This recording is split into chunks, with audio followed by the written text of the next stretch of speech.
অনেক দিন আগের কথা। আনন্দপুরের রাজা ছিলেন রাজা বীরপ্রতাপ সিং।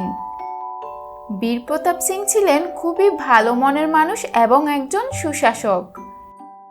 তিনি সবসময় তার প্রজাদের কথা ভাবতেন। তার প্রজাদের সুখে দুঃখে তিনি তাদের পাশে থাকতেন। রাজা বীরপ্রতাপ সিং এর ছিল একটি মাত্র রাজকন্যা। তার নাম ছিল নীলু। নীলু ছিল 7 রাজ্যের মধ্যে সবচেয়ে সুন্দরী রাজকন্যা। রাজা তার মেয়েকে খুব ভালোবাসতেন। রাজকন্যা নীলু প্রাসাদে থাকতে একদমই পছন্দ করত না। প্রাসাদের পেছনে ছিল বড় একটি ফুলের বাগান। রাজকন্যা সবসময় সেই বাগানে ঘুরে বেড়াতে পছন্দ করতেন। এই জন্যে রাজা বীরপ্রতাপ সিং রাজকন্যাকে নিয়ে খুবই চিন্তায় থাকতেন, কারণ সেই ফুলের বাগানের পাশেই ছিল অনেক বড় একটি জঙ্গল। সেই জঙ্গলে বাস করত অনেক হিংস্র বন্য প্রাণী। প্রতিদিনের মতো একদিন রাজকন্যা তার প্রিয় ফুলের বাগানে ঘুরে বেড়াচ্ছিলেন। হঠাৎ রাজকন্যা লক্ষ্য করলো একটি গাছের নিচে ছোট্ট একটি কুকুরছানা। কুকুরছানাটি ছিল খুবই মিষ্টি এবং আদুরে। রাজকন্যার খুব ইচ্ছে হলো কুকুরছানাটিকে ধরে একটু আদর করতে। আরে কি সুন্দর কুকুরছানা, এদিকে এসো, এদিকে এসো। কিন্তু রাজকন্যা যখনই কুকুরটিকে ধরতে গেল তখনই কুকুরটি দৌড়ে পালিয়ে গেল। রাজকন্যার খুব মন খারাপ হলো। তারপর সে বাগানের এদিক ওদিক কুকুরছানাটিকে খুঁজে বেড়াতে লাগলো। তারপর সে দেখলো কুকুরছানাটি দৌড়ে বনের দিকে পালিয়ে যাচ্ছে। রাজকন্যাও কুকুরছানাটিকে ধরার জন্য কুকুরছানার পেছন পেছন বনের দিকে দৌড়াতে লাগলো। অনেকক্ষণ দৌড়ানোর পর কুকুরছানাটি গহীন বনে এসে পৌঁছালো। তারপর সে ঝোপের মধ্যে লুকিয়ে পড়ল। এইদিকে রাজকন্যা দৌড়াতে দৌড়াতে খুব হাঁপিয়ে গেল। সে একটি জায়গায় থমকে দাঁড়ালো। তারপর সে লক্ষ্য করলো অনেকক্ষণ দৌড়াতে দৌড়াতে কোন পথ দিয়ে সে এসেছে সেটা সে ভুলে গেছে। রাজকন্যা আশেপাশে তাকিয়ে দেখলো তার চোখ যতদূর যায় শুধু জঙ্গল আর জঙ্গল। সে কোনো পথ দেখতে পেল না। তার খুব ভয় হলো। সে চিন্তায় পড়ে গেল সে প্রাসাদে ফিরবে কিভাবে। আমি কোথায় চলে এলাম? এখন আমি প্রাসাদে ফিরবো কিভাবে? বাবা তো আমার জন্য খুবই চিন্তা করবেন। সে খুবই ক্লান্ত হয়ে পড়ল। ক্লান্ত হয়ে সে একটি গাছের নিচে বসে পড়ল। তারপর সে কখন যে ঘুমিয়ে পড়ল সে নিজেও টের পেল না। একটি বাঘ তখন সেই পথ দিয়ে তার বাড়ি ফিরছিল। বাঘটি ছিল খুবই ক্ষুধার্ত। হাঁটতে হাঁটতে সে হঠাৎ করে লক্ষ্য করলো গাছের নিচে মানুষের মতো কিছু একটা পড়ে আছে। সে তখন খুব খুশি হলো। সে মনে মনে ভাবলো, আরে মনে হচ্ছে ওখানে কোনো মানুষ পড়ে আছে। আজ মনে হয় ভাগ্যটা খুবই ভালো। এই মানুষের মাংস দিয়ে এই সপ্তাহটা বেশ চলে যাবে। তারপর বাঘ কাছে গিয়ে দেখলো, কিন্তু কাছে গিয়ে দেখে সে অবাক হলো। এ তো কোনো সাধারণ মানুষ নয়, এ তো রাজকন্যা। রাজকন্যার সৌন্দর্য দেখে বাঘ খুবই মুগ্ধ হলো। সে মনে মনে ভাবলো, আরে এ তো দেখছি কোনো রাজকন্যা। নিশ্চয় পথ ভুলে এখানে চলে এসেছে। এত সুন্দর রাজকন্যাকে তো আর খাওয়া যায় না, আমি বরং একে আমার বাড়ি নিয়ে যাই। সবাইকে বলবো আমি একে বিয়ে করে বউ বানিয়ে নিয়ে এসেছি। তাহলে বনের অন্য প্রাণীরা আমাকে রাজজামাতা ভেবে অনেক সম্মান করবে। আর রাজকন্যা মজার মজার রান্না করবে আর আমি খাবো।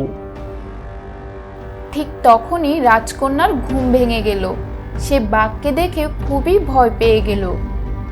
সে কোনো কিছু না বলে গাছের নিচে জড়সড় হয়ে দাঁড়িয়ে রইল। তখন বাঘ রাজকন্যাকে বলল, আরে ভয় পেও না, ভয় পেও না, আমি তোমার কোনো ক্ষতি করব না। যদি তুমি আমার কথা শোনো এবং আমি যা বলি তাই করো। রাজকন্যা কোনো উপায় না দেখে বাঘের কথা মতো তার পিছন পিছন চলতে লাগলো।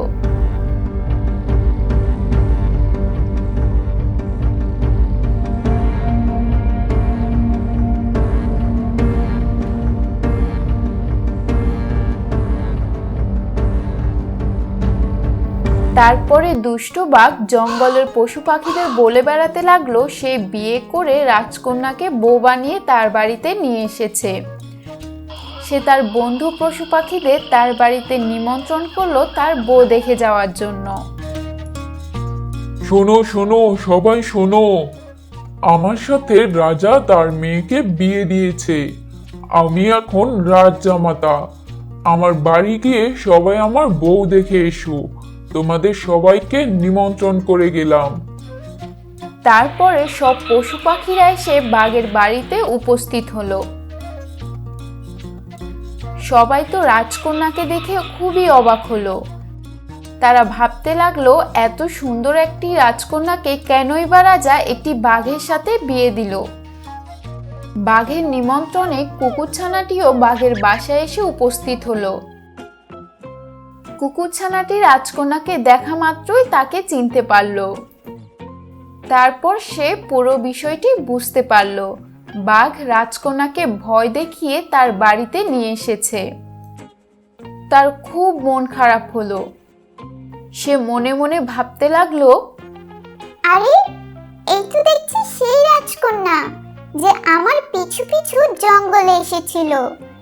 নিশ্চয় বাঘ তাকে ভয় দেখিয়ে তার বাড়িতে নিয়ে এসেছে। রাজকন্যার এই অবস্থার জন্য আমিই দায়ী। আমাকে নিশ্চয় একটি উপায় বের করতে হবে রাজকন্যাকে উদ্ধার করার জন্য। এদিকে রাজা বীরপ্রতাপ সিং তার রাজকন্যাকে কোথাও খুঁজে না পেয়ে চিন্তায় অস্থির হয়ে উঠল।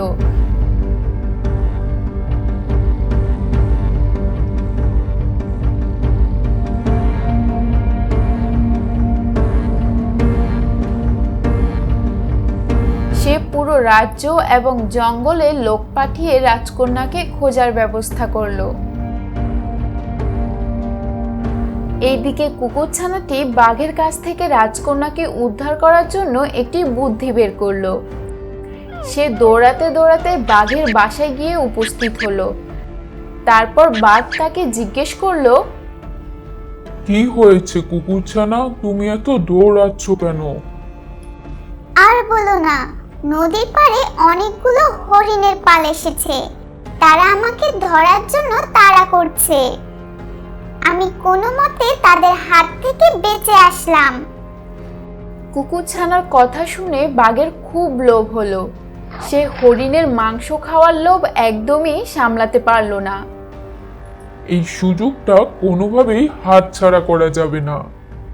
এখন যদি একটা হরিণ ধরে আনতে পারি তাহলে রাজকন্যা খুব মজা করে আমাকে হরিণের মাংস রান্না করে দেবে আর আমি হরিণের মাংস খাবো। তারপর সে হরিণ ধরার জন্য দৌড়ে নদীর দিকে গেল। দুষ্টু বাঘটি যখন হরিণ ধরার জন্য নদীর দিকে চলে গেল তখন কুকুরছানাটি রাজকন্যার কাছে গেল এবং তাকে বলল, তুমি কি আমাকে চিনতে পেরেছো? আমি সেই কুকুরছানা যার পিছু পিছু তুমি জঙ্গলে এসেছো। তোমার এই অবস্থার জন্য আমিই দায়ী। তাই আমি তোমাকে আবার প্রাসাদে ফিরিয়ে দিয়ে আসব। আমি যেদিক দিয়ে দৌড়াবো তুমি শুধু আমার পিছু পিছু সেদিক দিয়ে দৌড়াতে থাকো। রাজকন্যা কুকুরছানাটির কথা বিশ্বাস করলো। তারপর সে কুকুরছানাটির কথা মতো তার পিছন পিছন দৌড়াতে লাগলো।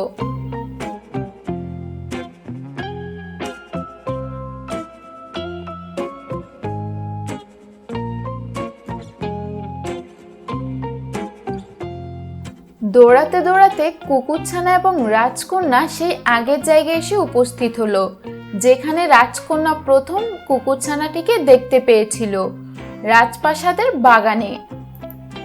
তারপর কুকুরছানাটি রাজকন্যাকে বলল,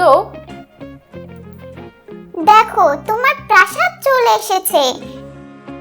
এখন বাঘ আর তোমার কোনো ক্ষতি করতে পারবে না। তুমি তোমার প্রাসাদে ফিরে যাও। তোমাকে অনেক ধন্যবাদ। তুমি যদি আমাকে প্রাসাদে ফিরিয়ে না আনতে তাহলে কি যে হতো। তুমি আমার এত বড় উপকার করলে। বলো তুমি আমার কাছে কি চাও? না, আমি তোমার কাছে কিছুই চাই না। তুমি রোজ বিকালে এখানে এসো, তারপর আমরা একসাথে খেলবো।